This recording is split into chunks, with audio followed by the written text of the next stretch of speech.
హైదరాబాద్లో 2.3 కోట్లు పలికిన వినాయకుడి laddu all time record. Telugu రాష్ట్రాల్లో గణేష్ నిమజ్జన వేడుకలు ఉత్సాహంగా సాగుతుండగా లడ్డూల వేలంపాటలో కొత్త రికార్డులు నమోదవుతున్నాయి. బండ్లగూడ జాగీర్ మున్సిపల్ కార్పొరేషన్ పరిధిలోని కీర్తి రిచ్మండ్ విల్లాస్లో నిర్వహించిన వేలంపాటలో గణపతి లడ్డు ఏకంగా 2.32 కోట్లకు అమ్ముడుపోయింది.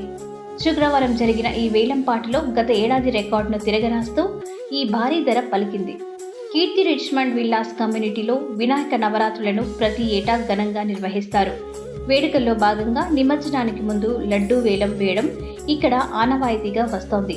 ఈ ఏడాది జరిగిన వేలంలో లడ్డూను 2,31,95,000 వెచ్చించి దక్కించుకున్నారు. ఈ భారీ మొత్తం నగరంలోని ఓ కమ్యూనిటీలో పలికిన అత్యధిక ధరగా నిలిచింది.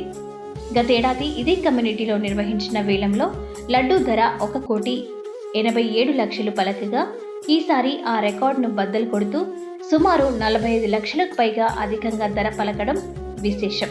తెలుగు రాష్ట్రాల్లో గణేష్ శోభాయాత్రలు, లడ్డూ వేలం పాటలు ఉత్సాహంగా జరుగుతున్న వేళ ఈ రికార్డు ధర అందరి దృష్టిని ఆకర్షిస్తోంది.